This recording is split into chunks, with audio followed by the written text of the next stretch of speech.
أشهد أن لا إله إلا الله وحده لا شريك له وأشهد أن محمدا عبده ورسوله أما بعد فأعوذ بالله من الشيطان الرجيم بسم الله الرحمن الرحيم الحمد لله رب العالمين الرحمن الرحيم مالك يوم الدين إياك نعبد وإياك نستعين اهدنا الصراط المستقيم صراط الذين أنعمت عليهم غير المغضوب عليهم ولا الضالين.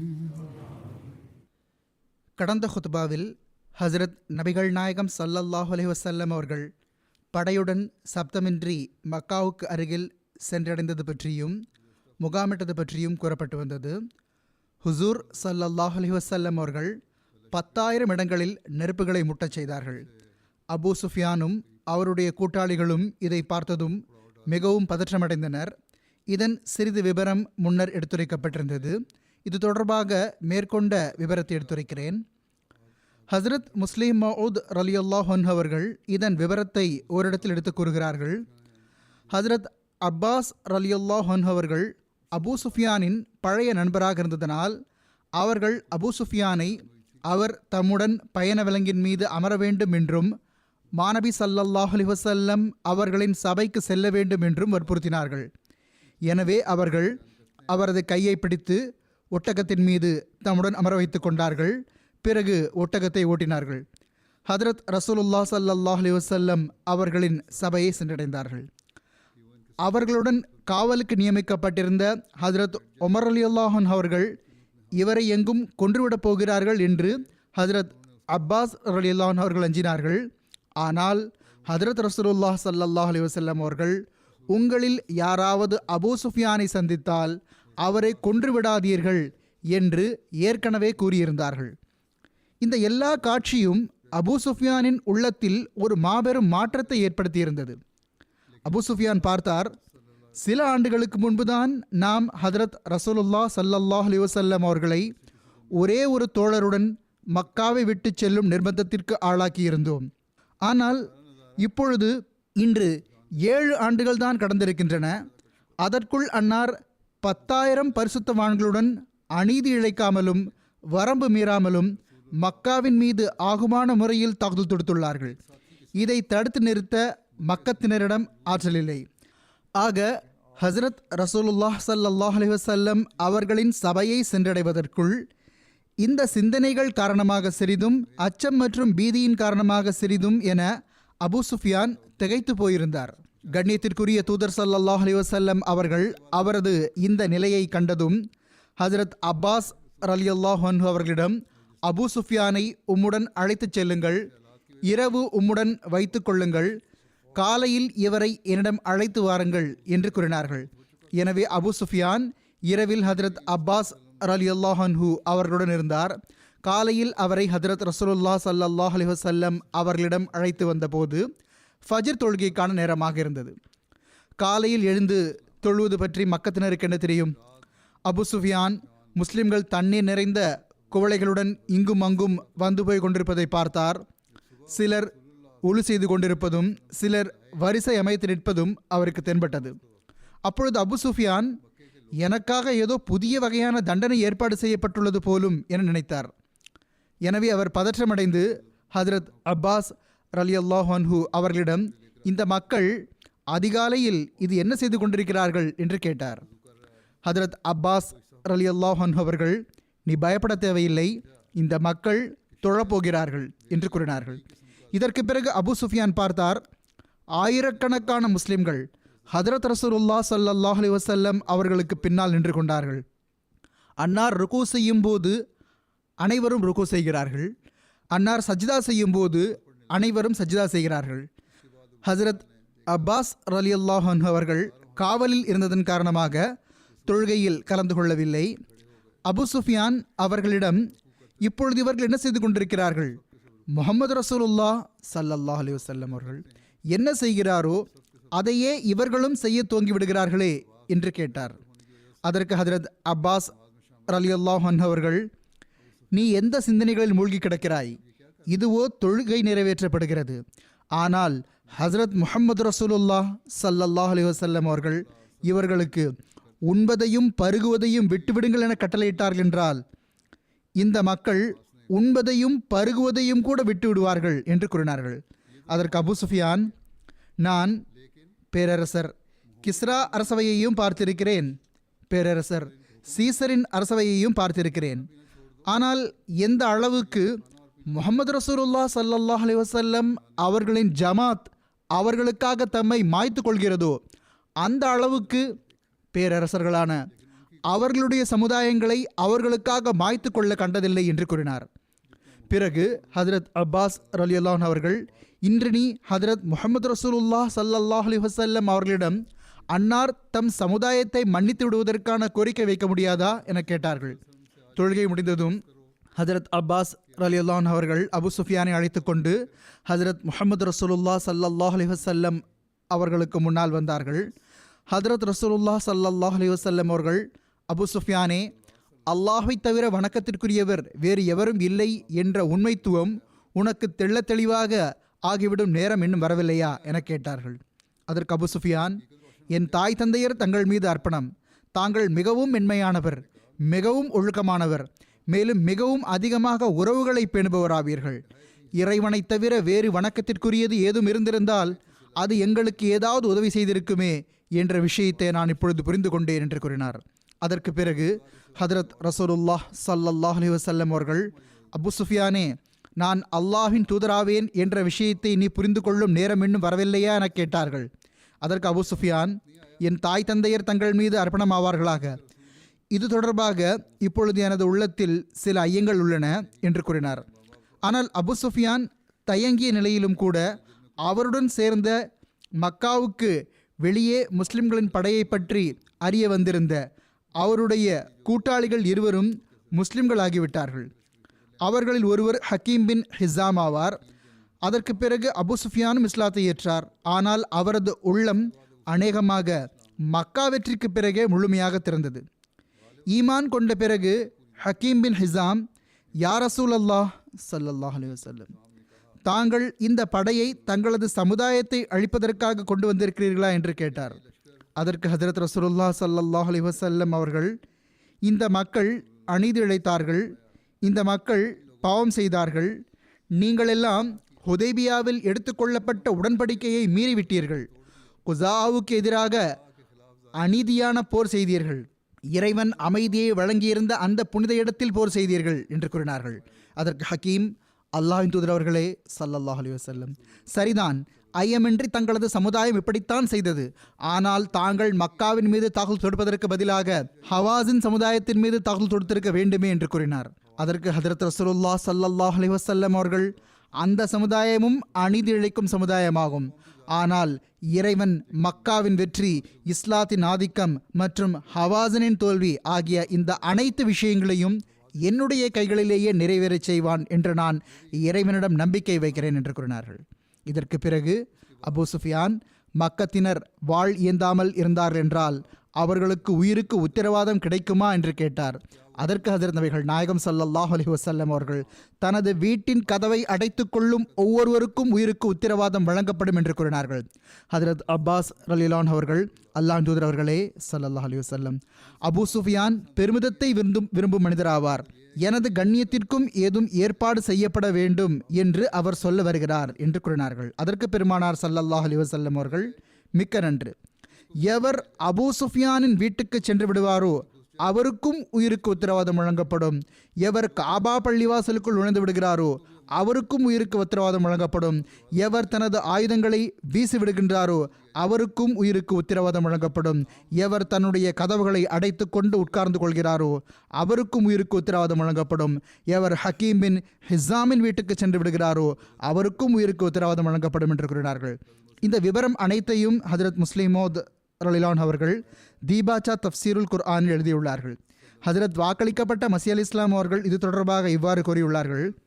ஹஜரத் ரசூலுல்லாஹ் ஸல்லல்லாஹு அலைஹி வஸல்லம் அவர்களின் காலத்தில் அபு சுஃபியான் மிகவும் பலவீனமான இதயம் கொண்டவராகவும் குறைவான புத்தி கூர்மையுடைய மனிதராகவும் இருந்தார்.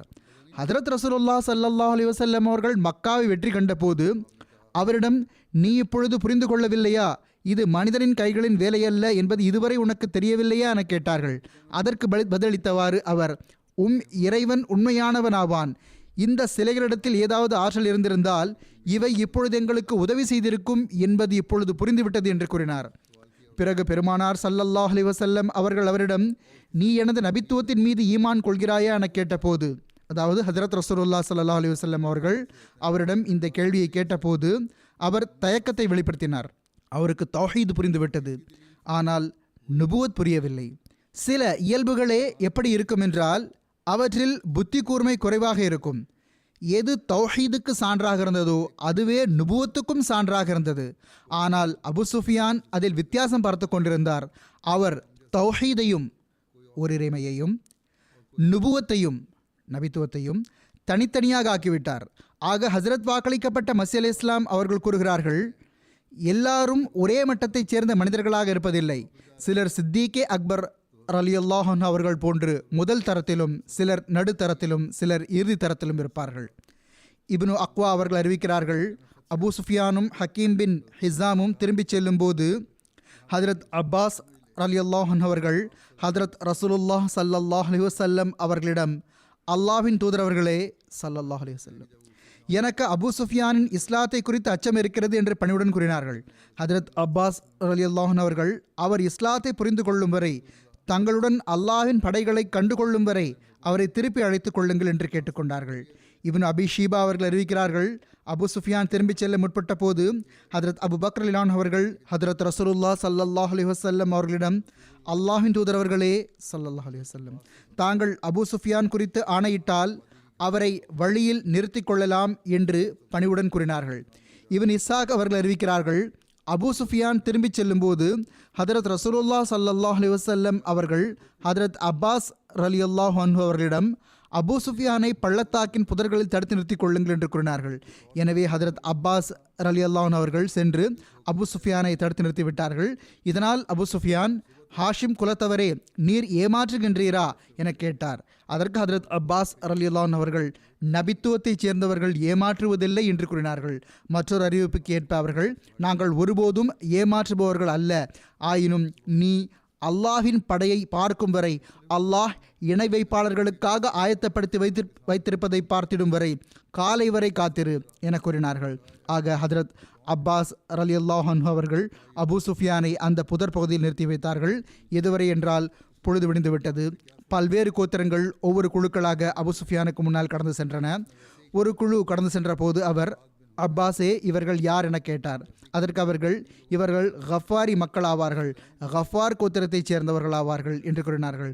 அதற்கு அவர், எனக்கு கஃபாரிகளுடன் என்ன கொடுக்கல் வாங்கல் இருக்கிறது என கூறினார். பிறகு ஜுஹைனா கோத்திரத்தினர் கடந்து சென்றனர். அப்போது அவர் அவ்வாறே கூறினார். பிறகு சாத் பின் ஹுசைம் கோத்திரத்தினர் கடந்து சென்றனர். அப்போது அவர் அப்படியே கூறினார், எனக்கு இந்த மக்களிடம் என்ன கொடுக்கல் வாங்கல் இருக்கிறது என்றார். பிறகு சுலைம் கோத்திரத்தினர் கடந்து சென்றனர். அவர் மீண்டும் அப்படியே கூறினார். எதுவரை என்றால், எத்தகைய ஒரு படைக்குழு வந்தது என்றால் அதுபோன்று அவர் பார்த்திருக்கவில்லை. அவர், இவர்கள் யார் என்று கேட்டார். அதற்கு ஹதரத் அப்பாஸ் ரலியல்லாஹு அன்ஹு அவர்கள், இவர்கள் அன்சாரிகள் ஆவார்கள், அவர்களின் தலைவர் கொடியை வைத்திருக்கின்ற ஹதரத் சாத் பின் உபாதா ரலியல்லாஹு அன்ஹு அவர்கள் ஆவார்கள் என்று கூறினார்கள். ஹதரத் சாத் பின் உபாதா ரலியல்லாஹு அன்ஹு அவர்கள் உத்வேகத்தில், அபு சுஃபியானே, இன்றைய நாள் போருக்கான நாளாகும், இன்று காபாவின் கண்ணியம் இருக்காது என்று கூறினார்கள். இதை கேட்ட அபு சுஃபியான், எதிர்க்க வாய்ப்பு கிடைத்துவிட்டால் நாசத்திற்கான இந்த நாள் எவ்வளவு நன்றாக இருக்கும் என்று கூறினார். அதாவது, போரிட்டிருந்தோம் என்றால் சரி, இப்பொழுதோ எங்களால் போரிடக்கூட முடியாது என்றார். பிறகு ஒரு படைக்குழு வந்தது. அது எல்லா படைக்குழுக்களை காட்டிலும் சிறியதாக இருந்தது. அதில் ஹதரத் ரசூலுல்லாஹ் ஸல்லல்லாஹு அலைஹி வஸல்லம் அவர்களும் அன்னாருடைய சஹாபா பெருமக்களும் இருந்தார்கள். நபி ஸல்லல்லாஹு அலைஹி வஸல்லம் அவர்களின் கொடி ஹதரத் ஜுபைர் பின் அவ்வாம் ரலியல்லாஹு அன்ஹு அவர்களிடம் இருந்தது. மற்றொரு அறிவிப்பில் இது இவ்வாறு கூறப்பட்டுள்ளது: ஹசரத் ரசூலுல்லாஹ் ஸல்லல்லாஹு அலைஹி வஸல்லம் அவர்கள் அபூ சுஃபியானை கடந்து சென்ற போது அவர், அல்லாஹ்வின் தூதரவர்களே ஸல்லல்லாஹு அலைஹி வஸல்லம், தாங்கள் தங்களது சமுதாயத்தை படுகொலை செய்வதற்கான கட்டளை பிறப்பித்து விட்டீர்களா? சாத் பின் உபாதா என்ன கூறுகிறார் என்று தங்களுக்கு தெரியாதா என்று கேட்டார். ஹஜரத் ரசூலுல்லாஹ் ஸல்லல்லாஹு அலைஹி வஸல்லம் அவர்கள், அவர் என்ன சொன்னார் என்று கேட்டார்கள். அபூ சுஃபியான், அவர் இப்படியெல்லாம் சொல்லிக் கொண்டிருந்தார்: நான் தங்களுக்கு தங்களது சமுதாயம் குறித்து அல்லாஹுக்காக கேட்டுக்கொள்கிறேன், தாங்கள் எல்லா மக்களையும் விட தூய்மையானவர் ஆவீர்கள், இரத்த உறவுகளை பேணுபவரும் கருணை புரிபவரும் ஆவீர்கள் என்று கூறினார். அதற்கு ஹஜரத் ரசூலுல்லாஹ் ஸல்லல்லாஹு அலைஹி வஸல்லம் அவர்கள், சாது தவறாக கூறியுள்ளார். இன்றைய நாளோ கருணைக்கான நாளாகும். இன்று அல்லாஹ் காபாவுக்கு கண்ணியம் வழங்கிவிடுவான், மேலும் அல்லாஹ் குறைஷியர்களுக்கு உண்மையான கண்ணியத்தை வழங்கிடுவான் என்று கூறினார்கள். இப்னு இஸ்ஹாக் இவ்வாறு எழுதியுள்ளார்கள்: ஹஜரத் சாத் ரலியல்லாஹு அவர்கள் கூறியதை முஹாஜிர்களில் யாரோ ஒருவர் கேட்டுவிட்டார். இந்த நிகழ்வை இப்னு ஹிஷாம் இவ்வாறு எடுத்து கூறியிருக்கிறார்கள்: அதை கேட்டவர் ஹஜரத் உமர் ரலியல்லாஹு அவர்கள் ஆவார்கள். அவர்கள், அல்லாஹ்வின் தூதர் அவர்களே ஸல்லல்லாஹு அலைஹி வஸல்லம், நாம் அமைதியான சூழலில் நிலை பெற்றிருக்கவில்லை. ஹஜரத் சாத் அவர்கள் குறைஷியர்கள் மீது தாக்குதல் தொடுத்து விடலாம் என்று கூறினார்கள். இரண்டாவது அறிவிப்புக்கு ஏற்ப இந்த விஷயத்தை ஹஜரத் அப்துர் ரஹ்மான் பின் அவுஃப் ரலியல்லாஹு அவர்களும் ஹஜரத் உஸ்மான் ரலியல்லாஹு அவர்களும் கூறினார்கள். ஹஜரத் ரசூலுல்லாஹ் ஸல்லல்லாஹு அலைஹி வஸல்லம் அவர்கள் ஹஜரத் சாத் ரலியல்லாஹு அவர்களை நோக்கி செய்தி அனுப்பினார்கள்.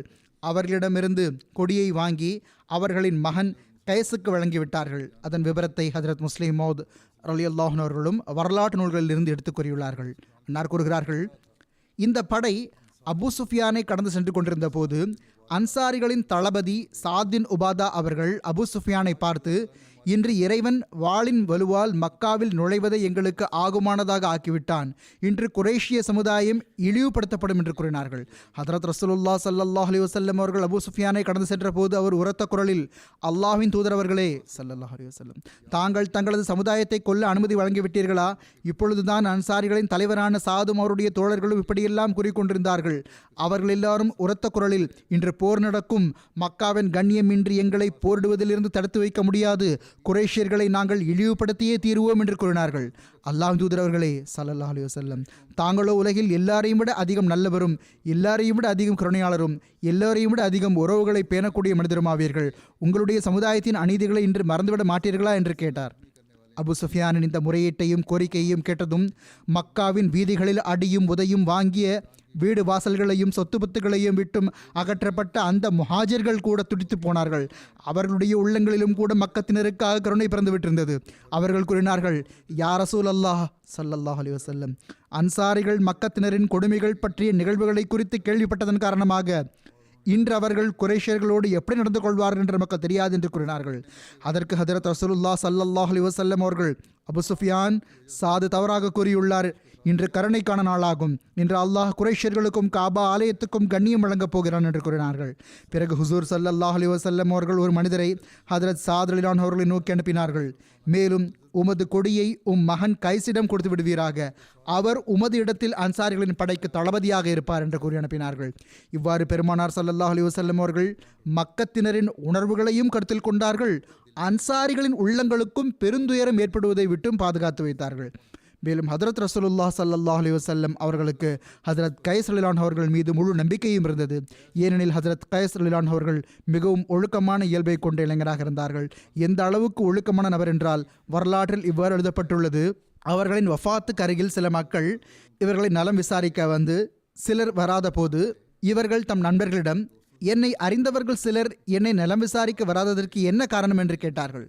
அதற்கு இவர்களுடைய நண்பர்கள், தாங்கள் மிகவும் செல்வம் படைத்த நபராவீர்கள், தாங்கள் ஒவ்வொருவருக்கும் அவருடைய துன்ப வேளையில் கடன் கொடுத்து விடுகிறீர்கள், நகரத்தின் பல மக்கள் தங்களிடம் கடன் பெற்றிருக்கிறார்கள், இதனால்தான் அவர்கள் எல்லாரும் ஒருவேளை தங்களுக்கு தேவை ஏற்படலாம், தாங்கள் அவர்களிடம் பணத்தை திருப்பி கேட்டிடலாம் என நினைத்து தங்களை நலம் விசாரிக்க வரவில்லை என்று கூறினார்கள். அதற்கு இவர்கள், ஆஹா, என் நண்பர்களுக்கு தேவையில்லாமல் துன்பம் ஏற்பட்டுள்ளது, கைஸின் கடன் யார் மீதெல்லாம் இருக்கிறதோ அது அவருக்கு மன்னிக்கப்பட்டு விட்டது என்று என் சார்பாக நகரம் முழுவதிலும் அறிவிப்பு செய்திருங்கள் என்று கூறினார்கள். இதனால் எவ்வளவு அதிகமான மக்கள் இவர்களை நலம் விசாரிக்க வந்தார்கள் என்றால், இதனால் அவர்களின் வீட்டு படிகள் உடைந்து விட்டன. இப்னு அபி ஷீபா இவ்வாறு அறிவித்துள்ளார்கள்: ஹஜரத் அப்பாஸ் ரலியல்லாஹு அன்ஹு அவர்கள், யா ரசூலல்லாஹ் ஸல்லல்லாஹு அலைஹி வஸல்லம், தாங்கள் எனக்கு அனுமதி அளித்தால் நான் மக்கத்தினரிடம் செல்கிறேன், மேலும் அவர்களுக்கு அழைப்பு விடுக்கிறேன். தாங்கள் அவர்களுக்கு உயிருக்கு உத்தரவாதம் வழங்கிவிடுங்கள் என்று கேட்டுக்கொண்டார்கள். ஆக அவர்கள் ஹதரத் ரசூலுல்லாஹ் ஸல்லல்லாஹு அலைஹி வஸல்லம் அவர்களின் ஷாபா எனும் வெள்ளை நிற கோவேறு கழுதையின் மீது ஏறி புறப்பட்டார்கள். அவர்கள் மக்காவில் நுழைந்தார்கள். அவர்கள், மக்கத்தினரே, இஸ்லாத்தை ஏற்றுக்கொள்ளுங்கள், ஈடேற்றம் அடைவீர்கள். உங்களிடம் எவ்வளவு பெரிய படை வந்துள்ளது என்றால் அதை எதிர்ப்பதற்கு உங்களிடம் ஆற்றல் இல்லை என்று கூறினார்கள். ஹதரத் முஸ்லிம் மௌத் ரலியல்லாஹு அவர்கள் எடுத்துரைக்கிறார்கள், படை கடந்து சென்ற பிறகு ஹதரத் அப்பாஸ் ரலியல்லாஹு அவர்கள் அபூ சுஃபியானிடம் கூறினார்கள். ஏற்கனவே கூறப்பட்டது போன்று படை முன்னால் கடந்து செல்வதை இவர் பார்த்து கொண்டிருந்தார். ஹதரத் அப்பாஸ் அவர்கள் அபூ சுஃபியானிடம், இப்பொழுது உனது பயண விலங்கை வேகமாக ஓட்டி மக்கா சென்று சேர், மேலும் முஹம்மது ரசூலுல்லாஹ் ஸல்லல்லாஹு அலைஹி வஸல்லம் அவர்கள் வந்துவிட்டார்கள் என்றும் அன்னார் இன்ன வடிவத்தில் மக்கத்தினருக்கு உயிருக்கு உத்தரவாதம் வழங்கியுள்ளார்கள் என்றும் அந்த மக்களுக்கு தெரிவித்து விடு என்று கூறினார்கள். அபூ சுஃபியானோ, நான் மக்கத்து மக்களின் ஈடேற்றத்துக்கான வழியை உண்டாக்கிவிட்டேன் என்று தனது மனதில் மகிழ்ச்சியாக இருந்தார். இஸ்லாத்தின் துவக்கத்திலிருந்தே முஸ்லிம்களிடம் உள்ள பகைமையையும் வன்மமும் கொண்டிருக்குமாறு மக்களுக்கு போதித்து வந்த அவரது மனைவி ஹிந்தா, காஃபிராக இருந்தும் கூட உண்மையில் ஒரு வீரமான பெண்மணியாக இருந்த ஹிந்தா முன்னால் வந்தார். வந்து தன் கணவனின் தாடியை பிடித்துக்கொண்டு, வாருங்கள், இந்த முட்டாள் கிழவனை கொன்றுவிடுங்கள், இவர் உங்களுக்கு செல்லுங்கள், உங்களுடைய உயிர்கள் மற்றும் உங்களுடைய நகரத்தின் கண்ணியத்துக்காக சண்டையிட்டவாறு கொல்லப்படுங்கள் என்று அறிவுரை கூறுவதற்கு பதிலாக உங்களிடம் உயிருக்கு உத்தரவாதத்திற்கான அறிவிப்பு செய்கிறார் என்று மக்கத்தினருக்கு குரல் கொடுக்க துவங்கிவிட்டார். அபூ சுஃபியான் அவரது செயலை கண்டு, முட்டாளே, இது இந்த விஷயங்களை பேசுவதற்கான நேரமில்லை, போய் உனது வீட்டில் ஒளிந்து கொள். நான் எத்தகைய படையை பார்த்து வந்துள்ளேன் என்றால் அந்த படை எதிர்ப்பதற்கான ஆற்றல் முழு அரேபியாவிலும் இல்லை என்று கூறினார். இஸ்லாமிய படை மக்காவில் நுழைந்தது பற்றிய நிகழ்வு எழுதப்பட்டுள்ளது. புகாரியில் ஹசரத் ஒர்வா அவர்கள் இவ்வாறு அறிவிக்கிறார்கள், அன்னார் ஹசரத் ஜுபைர் ரலியல்லாஹு அவர்களுக்கு, மக்காவின் மேற்பகுதியான கஸாவிலிருந்து நுழைந்து விடுங்கள், உங்களது கொடியை ஹுஜூன் பகுதியில் நட்டுவிடுங்கள், மேலும் நான் வரும் வரை இடத்தை விடாதீர்கள் என்று கட்டளையிட்டார்கள். ஹுஜூன் என்பது முஹஸப் பள்ளத்தாக்கை நோக்கி இருக்கும் ஒரு மலையாகும். அது பைத்துல்லாஹ்விலிருந்து 1.5 மைல் தொலைவில் உள்ளது.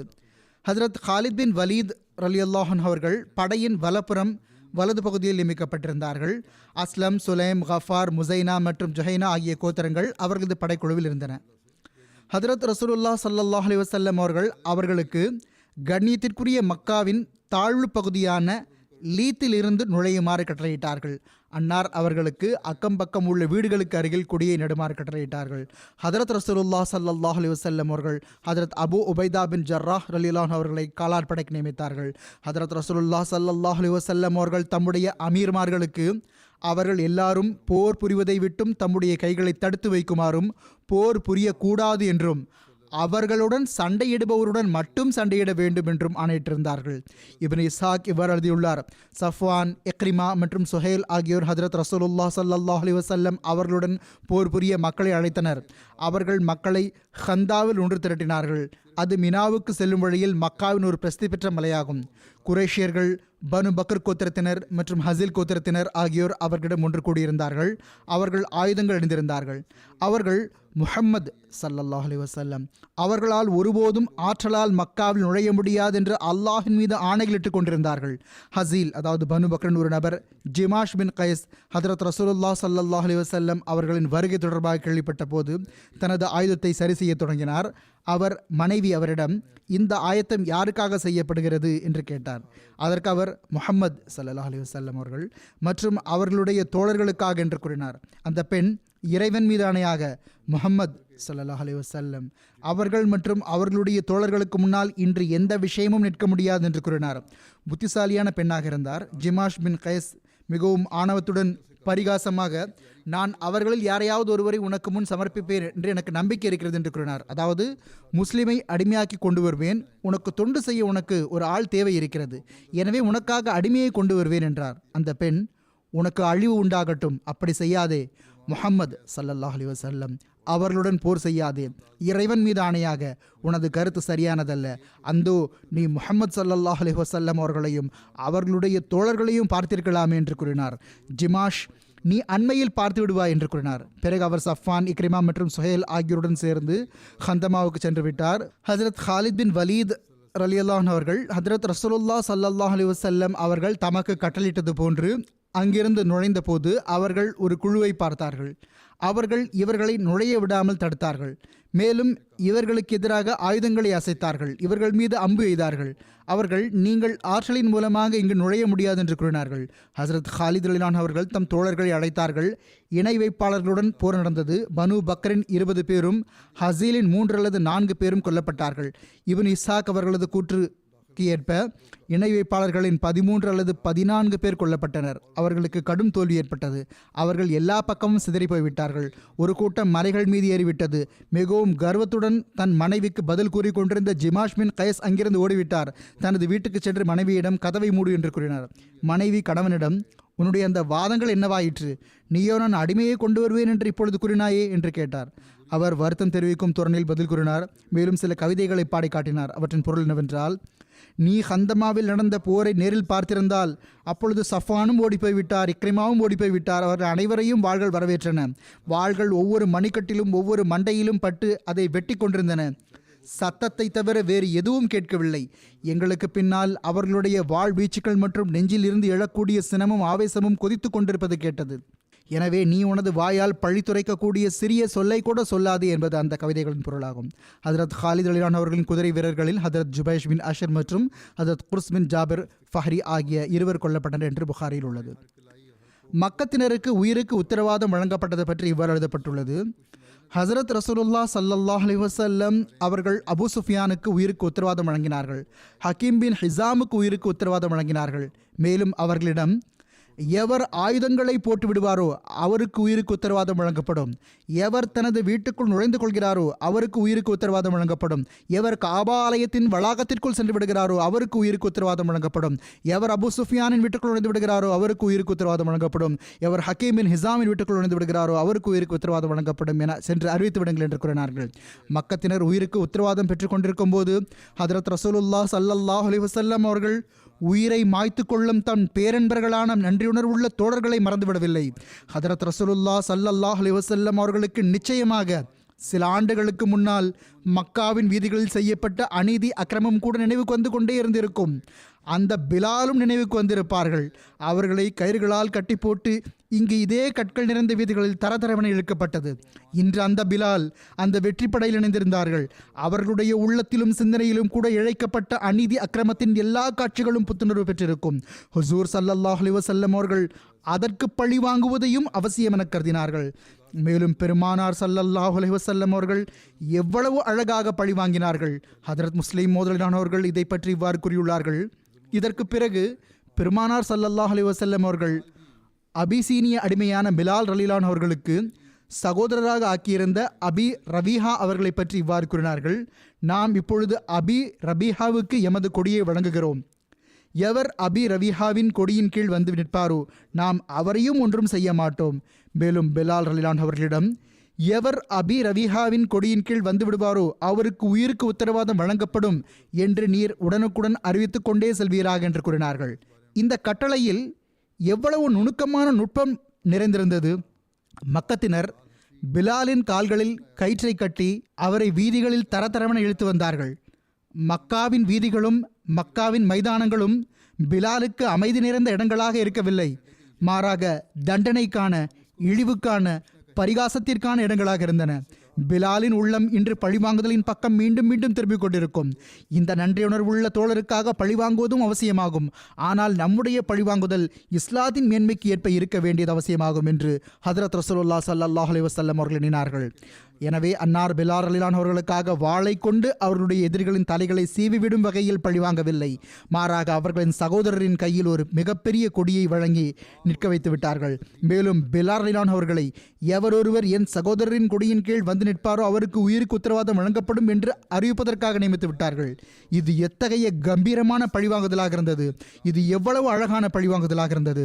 ஹதரத் பிலால் ரலியல்லாஹு அவர்கள், மக்கத்தினரே வாருங்கள், என் சகோதரரின் கொடியின் கீழ் நின்று கொள்ளுங்கள், உங்களுக்கு உயிருக்கு உத்தரவாதம் வழங்கப்படும் என்று உரத்த குரலில் அறிவிக்கும் போது பழிவாங்கும் உணர்வுகள் தானாகவே அவரது உள்ளத்திலிருந்து நீங்கிக் கொண்டே இருந்திருக்கும்.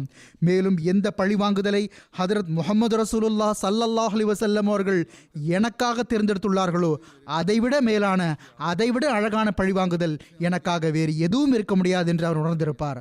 பிறிதோரிடத்தில் அவர்கள் இதை இப்படி எடுத்துக் கூறியுள்ளார்கள். இந்த நிகழ்வில் எல்லாவற்றையும் விட மாபெரும் விஷயம் பிலாலின் கொடியாகும். ஹதரத் ரசூலுல்லாஹ் ஸல்லல்லாஹு அலைஹி வஸல்லம் அவர்கள் பிலாலுக்காக கொடியை உருவாக்குகிறார்கள். மேலும் எவர் பிலாலின் கொடியின் கீழ் நின்று விடுவாரோ அவருக்கு அடைக்கலம் வழங்கப்படும் என்று கூறுகிறார்கள். அதாவது அவரது சகோதரரின் கொடி என்பது இங்கு அதைத்தான் குறிக்கிறது. ஆனால் தலைவராகவோ ஹஜரத் முகமது ரசூலுல்லாஹ் ஸல்லல்லாஹு அலைஹி வஸல்லம் அவர்கள் இருந்தார்கள். ஆனால் ஹஜரத் முகமது ரசூலுல்லாஹ் ஸல்லல்லாஹு அலைஹி வஸல்லம் அவர்களுக்காக எந்த கொடியும் எழுப்பப்படவில்லை. அன்னாருக்கு பிறகு தியாகங்கள் செய்யக்கூடியவராக அபூபக்கர் இருந்தார்கள். ஆனால் ஹதரத் அபூபக்கரிலானவர்களுக்கும் எந்த கொடியும் எழுப்பப்படவில்லை. அதற்கு பிறகு முஸ்லிமான தலைவர் உமர் இருந்தார்கள். ஆனால் ஹதரத் உமரிலானவர்களுக்கும் எந்த கொடியும் எழுப்பப்படவில்லை. அதற்கு பிறகு ஹதரத் உஸ்மானிலானவர்கள் ஏற்றுக்கொள்ளப்பட்டவராக இருந்தார்கள். பெருமானார் ஸல்லல்லாஹு அலைஹி வஸல்லம் அவர்களின் மருமகனாகவும் இருந்தார்கள். ஆனால் ஹதரத் உஸ்மான் அலிலானவர்களுக்கும் எந்த கொடியும் எழுப்பப்படவில்லை. அவர்களுக்கு பிறகு அலி இருந்தார்கள். அவர்கள் பெருமானார் ஸல்லல்லாஹு அலைஹி வஸல்லம் அவர்களின் சகோதரராகவும் இருந்தார்கள். அன்னாருடைய மருமகனாகவும் இருந்தார்கள். ஆனால் ஹதரத் அலி அவர்களுக்கும் எந்த கொடியும் எழுப்பப்படவில்லை. பிறகு ஹதரத் அப்துர் ரஹ்மான் பின் அவுஃப் எத்தகைய நபராக இருந்தார் என்றால் அவர்களை பற்றி ஹதரத் ரசூலுல்லாஹ் ஸல்லல்லாஹு அலைஹி வஸல்லம் அவர் எப்படிப்பட்ட நபர் என்றால் அவர் உயிருடன் இருக்கும் வரை முஸ்லிம் சமுதாயத்தில் வேறுபாடு ஏற்படாது என்று கூறுகிறார்கள். ஆனால் அப்துர் ரஹ்மான் அவர்களுக்காகவும் எந்த கொடியும் உருவாக்கப்படவில்லை. பிறகு அப்பாஸ் பெருமானார் ஸல்லல்லாஹு அலைஹி வஸல்லம் அவர்களின் சச்சாவாக இருந்தார்கள். மேலும் சில வேளை அவர்கள் அவமரியாதையாகவும் பேசிவிடுவார்கள். ஆனால் பெருமானார் ஸல்லல்லாஹு அலைஹி வஸல்லம் அவர்கள் கோபித்துக் கொள்ள மாட்டார்கள். ஆனால் ஹதரத் ரசூலுல்லாஹ் ஸல்லல்லாஹு அலைஹி வஸல்லம் அவர்களுக்காகவும் எந்த கொடியையும் உருவாக்கவில்லை. பிறகு அனைத்து தலைவர்களும் உச்சக்கட்ட மனிதர்களும் இருந்தார்கள். ஹாலித் பின் வலீத் அவர்கள் ஒரு தலைவரின் மகனாவார்கள். சுயமே மிகவும் பெயர் போன மனிதராக இருந்தார்கள். அவர்கள் இருந்தார்கள். அமர் பின் ஆஸ் அவர்கள் ஒரு தலைவரின் மகனாவார்கள். இவ்வாறு இன்னும் பெரிய பெரிய தலைவர்களின் மகன்கள் இருந்தார்கள். ஆனால் அவர்களில் எவருக்கும் கொடி உருவாக்கப்படவில்லை. கொடி உருவாக்கப்படுகிறது என்றால் பிலாலுக்காக உருவாக்கப்படுகிறது. ஏன்? இதற்கு என்ன காரணமாக இருந்தது? இதற்கு காரணம் என்னவெனில் காபா ஆலயத்தின் மீது தாக்குதல் தொடுக்கப்பட இருந்த போது எவர்கள் கொல்லப்பட இருக்கிறார்களோ அவர்கள் தம் சகோதரர்கள் ஆவார்கள் என்பதை அபூபக்கர் பார்த்து கொண்டிருந்தார்கள். அவர்கள் தாமும் யா ரசூலல்லாஹ் ஸல்லல்லாஹு அலைஹி வஸல்லம் தங்கள் சகோதரர்களை கொள்வீர்களா என்று கூறிவிட்டார்கள். அவர்கள் அநீதிகளை மறந்து போயிருந்தார்கள். இவர்களின் சகோதரர்கள் ஆவார்கள் என்பதை அறிந்திருந்தார்கள். உமரும் யா ரசூலல்லாஹ் ஸல்லல்லாஹு அலைஹி வஸல்லம் இந்த காஃபிர்களை கொல்லுங்கள் என்றே கூறி வந்தார்கள். ஆனால் பிறகும் பெருமானார் ஸல்லல்லாஹு அலைஹி வஸல்லம் அவர்கள் அந்த மக்களை மன்னிக்க வந்தபோது அவர்கள் தம் உள்ளத்தில் நல்லதாயிற்று, நம் சகோதரர்கள் மன்னிக்கப்பட்டார்கள் என்றே கூறியிருப்பார்கள். உஸ்மானும் அலியும் கூட நம் சகோதரர்கள் மன்னிக்கப்பட்டார்கள், அவர்கள் நம்முடன் கடுமையாக நடந்து கொண்டார்கள் என்றால் என்ன என்றே கூறியிருப்பார்கள். சுயமே ஹதரத் ரசூலுல்லாஹ் ஸல்லல்லாஹு அலைஹி வஸல்லம் அவர்களும் அந்த மக்களை மன்னிக்கும் போது இவர்களின் சச்சாக்களும் இருந்தார்கள், சகோதரர்களும் இருந்தார்கள், இவர்களின் மருமகன், அன்பர்கள், உறவினர்களும் இருந்தார்கள்.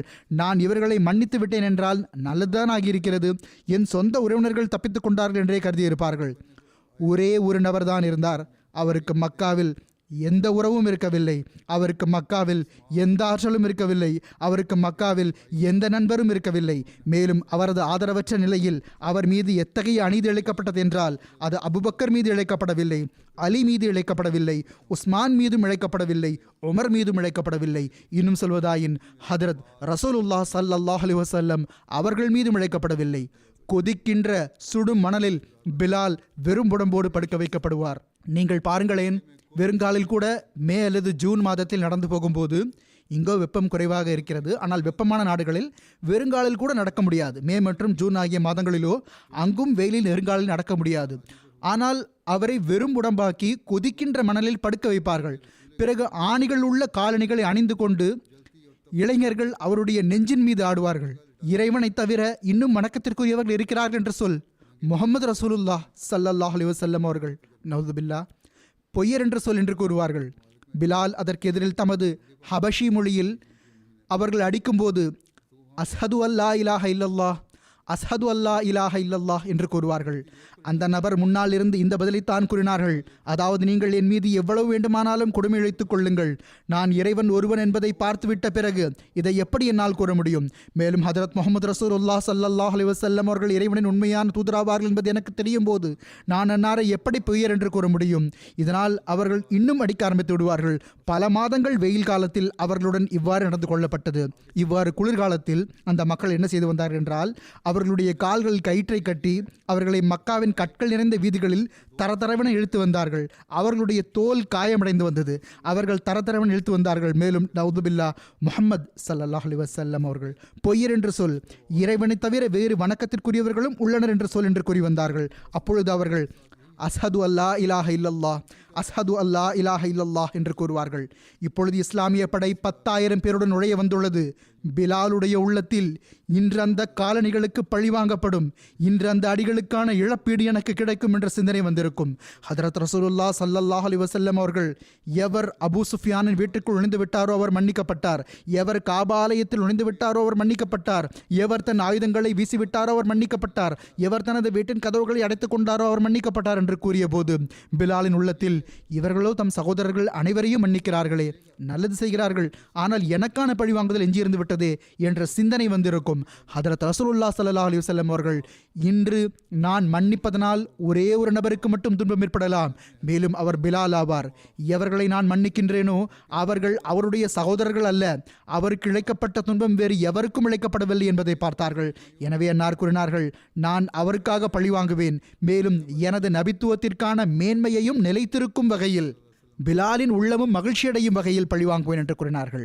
ஹதரத் ரசூலுல்லாஹ் ஸல்லல்லாஹு அலைஹி வஸல்லம் அவர்கள், பிலாலின் கொடியை எழுப்பிடுங்கள். காலணிகளை கொண்டு அவரது நெஞ்சின் மீது ஆடியவர்கள், அவருடைய கால்களில் கயிற்றை போட்டு தரதரவென இழுத்து வந்தவர்கள், அவரை கொதிக்குணரில் கிடத்தி வந்தவர்கள். ஆனால் அந்த மக்கத்து தலைவர்களிடம், உங்களின் மற்றும் உங்களுடைய மனைவி மக்களின் உயிர்களை காப்பாற்ற வேண்டுமென்றால் பிலாலின் கொடியில் கீழ் வந்து விடுங்கள் என்று கூறிவிடுங்கள் என்று கூறினார்கள்.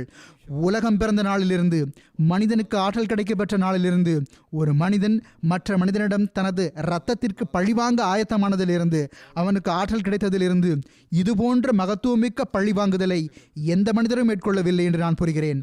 பிலாலின் கொடி காபா ஆலயத்துக்கு முன்னால் மைதானத்தில் நடப்பட்டிருக்கும் போது அவரை காலால் நசுக்கி வந்த அந்த அரேபிய தலைவர்கள், மேலும் நௌதுபில்லா முஹம்மது ரசூலுல்லாஹ் ஸல்லல்லாஹு அலைஹி வஸல்லம் அவர்கள் பொய்யர் என்று சொல்கிறாயா இல்லையா என்று கூறி வந்தவர்கள், நம்முடைய உயிர் தப்பிவிட வேண்டும் என்று ஓடி ஓடி போயும், தம் மனைவி மக்களின் கைகளை பிடித்து வந்தும், அவர்களை அழைத்து வந்தும் பிலாலின் கொடியில் கீழ் கொண்டு வந்திருக்கும் போது அந்த நேரத்தின் பிலாலின் உள்ளமும் அவரது உயிரும் எப்படி ஹதரத் முஹம்மது ரசூலுல்லாஹ் ஸல்லல்லாஹு அலைஹி வஸல்லம் அவர்கள் மீது அர்ப்பணமாகி இருக்கும். அவர், நான் இந்த காஃபிர்களை பழிவாங்கி இருப்பேனோ இல்லையோ தெரியவில்லை, அல்லது பழிவாங்கியிருக்க முடியுமோ இல்லையோ என்று தெரியவில்லை. இப்பொழுது அந்த பழிவாங்குதல் நடந்துவிட்டது. எவருடைய காலணிகள் என் நெஞ்சின் மீது பட்டனவோ அந்த ஒவ்வொரு நபரின் தலையும் என் காலணிக்கு முன்னால் குனிய வைக்கப்பட்டு விட்டது என்று கூறியிருப்பார். இது எத்தகைய பழிவாங்குதலாக இருந்தது என்றால் அது யூசுஃபின் பழிவாங்குதலை காட்டிலும் மிகவும் மேன்மை மிக்கதாக இருந்தது. ஏனென்றால் யூசுப் தம் தந்தைக்காக தம் சகோதரர்களை மன்னித்திருந்தார்கள். யாருக்காக செய்தார்களோ அவர்கள் அவர்களின் தந்தையாவார்கள், எவர்களை மன்னித்தார்களோ அவர்கள் அவர்களுடைய சகோதரர்கள் ஆவார்கள். ஹதரத் முஹம்மது ரசூலுல்லாஹ் ஸல்லல்லாஹு அலைஹி வஸல்லம் அவர்கள் தம் சச்சாக்களையும் சகோதரர்களையும் ஓர் அடிமையின் காலணிகளுக்காக மன்னித்தார்கள். யூசுஃபின் பழிவாங்குதல் அதற்கு எதிரில் என்ன அந்தஸ்தை கொண்டிருக்கிறது? ஒரு பலவீனமான மனிதர் இருக்கிறார், அவரது குழந்தை பருவமும் இளமையும் குறைஷிய தலைவர்களின் அடிமைத்துவத்தில் கழிகிறது. அவருக்கு பெருமானார் ஸல்லல்லாஹு அலைஹி வஸல்லம் அவர்கள் இந்த அளவுக்கு மனமகிழ்ச்சியும் கண்ணியத்தையும் வழங்கியுள்ளார்கள். எடுத்து கூறப்பட்டது போன்று அதற்கான எடுத்துக்காட்டு உலக வரலாற்றில் கிடைப்பதில்லை. இது என்றென்றைக்கும் நினைவு சின்னமாக இருக்கும். ஆக இதுதான் நம் நிஜமானரும் தலைவருமான ஹதரத் முஹம்மது ரசூலுல்லாஹ் ஸல்லல்லாஹு அலைஹி வஸல்லம் அவர்களின் பழிவாங்குதலின் அழகிய முன்மாதிரியாகும். அல்லாஹும்ம ஸல்லி அலா முஹம்மதின் வ அலா ஆலி முஹம்மதின் வ பாரிக் வஸல்லிம் இன்னக ஹமீதும் மஜீத். இப்னு ஹிஷாம் அவர்கள் எழுதுகிறார்கள், மக்கா வெற்றியில் முஹாஜர்களின் அடையாளமாக யா பனி அப்துர் ரஹ்மான் என்பது இருந்தது, அதாவது அப்துர் ரஹ்மானின் மகன்களே. ஹஸ்ரஜ் கோத்திரத்தின் அடையாளமாக யா பனி அப்துல்லா என்பது இருந்தது, அதாவது அப்துல்லாவின் மகன்களே. அவுஸ் கோத்திரத்தின் அடையாளமாக யா பனி உபைதுல்லா என்பது இருந்தது, அதாவது உபைதுல்லாவின் மகன்களே.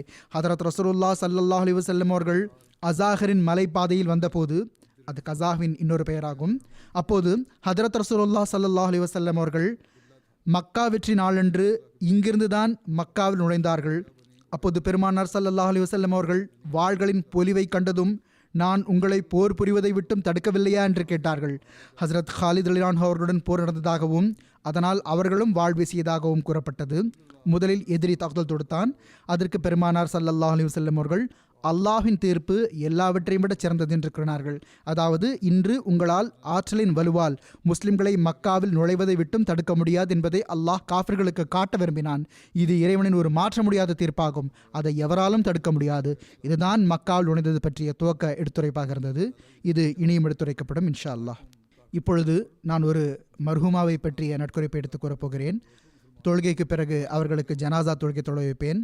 இவர்கள் லாகூரை சேர்ந்த மதிப்பிற்குரிய இனாமுல்லா சாஹிப் அவர்களின் துணைவியார் மதிப்பிற்குரிய அமீனா ஷெஹனாஸ் சாஹிபா ஆவார்கள். இவர்கள் கடந்த நாட்களில் 57வது வயதில் வஃபாத்தாகிவிட்டார்கள். இன்னா லில்லாஹி வ இன்னா இலைஹி ராஜிஊன். இவர்களின் குடும்பத்தில் அஹ்மதியத் இவர்களின் தந்தையார் மதிப்பிற்குரிய முஹம்மதீன் சாஹிப் அவர்கள் மூலமாக வந்தது. அவர்கள் 1934 15 வயதில் காதியானுக்கு சென்று ஹதரத் 2வது ஹலிஃபத்துல் மசீர் அலிலான் அவர்களின் கையில் பையத் செய்தார்கள். மர்ஹூமா அல்லாஹினுருளால் மூசியாவாக இருந்தார்கள். பின்விட்டு சென்றவர்களில் கணவர் மட்டுமின்றி ஒரு மகனும் 4 மகள்களும் இருக்கிறார்கள். இவர்களின் மகன் மதிப்பிற்குரிய வஜீஹுல்லா சாஹிப் செனகாலில் முபல்லிகாக இருக்கிறார்கள். அங்கு மார்க்க தொண்டாற்றும் நல்வாய்ப்பு பெறுகிறார்கள். செயல்களத்தில் இருப்பதனால் தம் தாயாரின் ஜனாசாவிலும் நல்லடக்கத்திலும் கலந்து கொள்ள முடியவில்லை. முரபியான இவர்களின் மகன் வஜீஹுல்லா சாஹிப் எழுதுகிறார்கள், என் தாயார் மிகவும் நல்ல வாழ்க்கை வரலாற்றை கொண்ட ஒரு பெண்மணியாக இருந்தார்கள். தொழுகை மற்றும் நோன்பை கடைபிடிப்பார்கள். திருக்குர்ஆனை முறையாக ஓதி வந்தார்கள். பிள்ளைகளையும் முழுமையாக கண்காணித்து வந்தார்கள். அஹ்மதியா ஹிலாஃபத்துடன் பெரும் அன்பு கொண்டவராக இருந்தார்கள். எந்த ஒரு பிரச்சனை அல்லது மகிழ்ச்சி பற்றி தெரிய வந்தாலும் காலத்தின் ஹலீஃபா அவர்களுக்கு கடிதம் எழுது என்று எனக்கு கூறி வந்தார்கள். விருந்தினர்களுக்கு மனமகிழ்ச்சி ஏற்படுத்தக்கூடிய பெண்மணியாக தமது ஆற்றலுக்கு மீறி அவர்களுக்கு தொண்டாற்றி வந்தார்கள். அஹ்மதி அல்லாத அண்டை அயலாருடனும் அன்புடன் நடந்து கொண்டார்கள். சிலர் அண்டை அயலார் எதிர்த்தும் வந்தார்கள். அவ்வாறு இருந்தும் இவர்கள் எப்பொழுதும் அண்டை அயலார்களான அவர்களுக்கான உரிமையை செலுத்தி வந்தார்கள். இவர்களின் கணவர் இனாமுல்லா சாஹிப் கூறுகிறார்கள், என்னுடன் சிறந்த வாழ்வை கழித்தார்கள். வாழ்நாள் முழுவதும் எவ்வளவு ஜமாத் தொண்டுக்கு நல்வாய்ப்பு கிடைத்ததோ அவற்றில் எனக்கு முழுமையாக ஒத்துழைப்பு வழங்கினார்கள். ஜமாத் பணியின் காரணமாக நாள் முழுவதும் அல்லது இரவு முழுவதும் வீட்டை விட்டு வெளியே இருக்க வேண்டி வந்தால் ஒருபோதும் முறையிட்டதில்லை. பெரும் விருந்தோம்பல் செய்பவராக இருந்தார்கள். வஃபாத்துக்கு 1 மாதத்திற்கு முன்னர் கூட ஏறத்தாழ 22 ஜமாத் உறுப்பினர்களுக்காக தாமே உணவு சமைத்தார்கள். ஏழைகளுக்கு எல்லா சாத்தியமான உதவிகளையும் செய்து வந்தார்கள். சந்தாக்களை செலுத்துவதில் தம் மர்ஹூம்கள் சார்பாகவும் சந்தா செலுத்தி வந்தார்கள். பிள்ளைகளுக்கான தர்பியத்தையும் மிகச் சிறந்த முறையில் செய்வதற்கு முயற்சி செய்தார்கள். நீண்ட காலம் தமது வட்டாரத்தில் செக்ரட்டரி மாலாக தொண்டாற்றினார்கள். வஃபாத் நேரத்திலும் இதே தொண்டில் பிணைக்கப்பட்டிருந்தார்கள். இவர்களின் அண்ணன் கூறுகிறார்கள், என் சகோதரி அன்பு செலுத்தக்கூடியவராகவும் ஒவ்வொருவரிடமும் பரிவு காட்டக்கூடியவராகவும் இருந்தார்கள். சிறுவயதிலிருந்தே 5 நேர தொழுகைகளை தொழுபவராகவும் தஹஜ்ஜுத் தொழக்கூடியவராகவும் ஹிலாஃபத்துடன் அளப்பரிய நேசம் கொண்டிருப்பவராகவும் திருக்குர்ஆனை முறையாக ஓதுபவராகவும் இருந்தார்கள். பிள்ளைகள் மற்றும் குடும்பத்தின் மற்ற பிள்ளைகள் யாராக இருந்தாலும் இவர்களின் வீட்டுக்கு செல்வார்கள். அவர்களையும் தொழுகையை கடைபிடிக்க செய்வார்கள். மேலும் திலாவத் செய்யுமாறு வலியுறுத்துவார்கள். ஜமாத் அல்லாதவர்களுடனும் நல்ல தொடர்பு இருந்தது. அஹ்மதி அல்லாத அண்டை அயலாரான ஒரு பெண் கூறுகிறார், என்னுடன் 20 வருடங்களாக அவர்கள் தொடர்பு கொண்டிருந்தார்கள். என்னுடன் சகோதரியைப் போன்று நடந்து கொண்டார்கள். என் பிள்ளைகளுடன் தாயைப் போன்று நடந்து கொண்டார்கள். என் பிள்ளைகளும் அவர்களை அன்னையே என்று அழைத்து வந்தார்கள். ஒவ்வொரு பணியிலும் எனக்கு எப்பொழுதும் சிறந்த ஆலோசனை வழங்கி வந்தார்கள். நல்லியல்பு கொண்ட ஜமாத் அல்லாத மக்களும் இருக்கிறார்கள். அவர்கள் தொடர்பு வைக்கிறார்கள், பிறகு அதை மதிக்கவும் செய்கிறார்கள். ரச்சினா டவுனின் லஜ்னா தலைவி கூறுகிறார்கள், மர்ஹூமின் வஃபாத்தினால் எங்களுடைய மஜ்லிஸிலிருந்து மிகவும் களப்பற்ற மற்றும் ஜமாத் அமைப்புடன் நன்றியுணர்வுடன் இருந்த லஜ்னா உறுப்பினர் ஒருவர் சென்றுவிட்டார். ஏறத்தாழ 20 ஆண்டுகளாக செக்ரட்டரி மாலாக பணியாற்றி வந்தார்கள். மிகவும் களப்பற்ற தன்மையுடன் பணிபுரிந்து வந்தார்கள். ஜமாத் திட்டங்களில் தாமும் அதிகப்படியாக பங்கெடுத்து வந்தார்கள். நிலைமைகள் எப்படி இருந்தாலும் சரி, யாரையும் வெறுங்கையுடன் அனுப்ப மாட்டார்கள். வெயில் காலங்களில் ஒவ்வொரு வெயில் காலத்திலும் என்று இவர்கள் கூறுகிறார்கள்.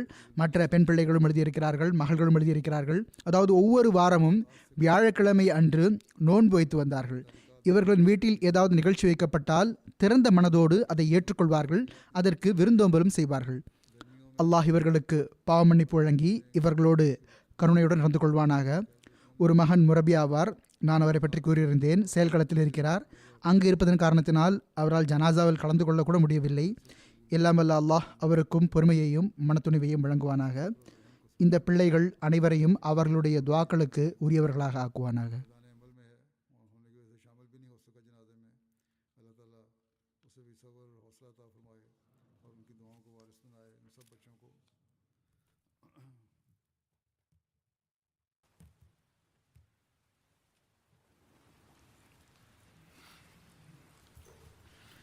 الحمد لله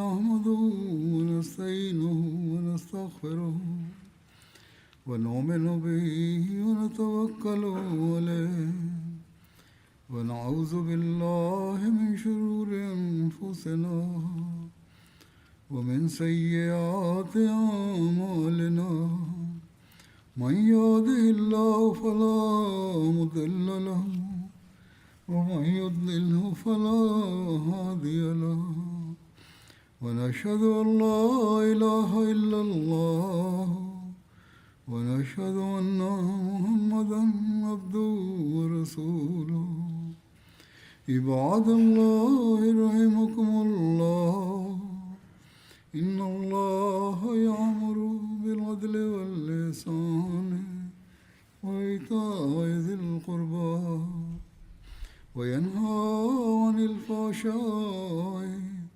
والمنكر والبغي يعظكم لعلكم تذكرون اذكروا الله يذكركم وادعوه يستجب لكم ولذكر الله أكبر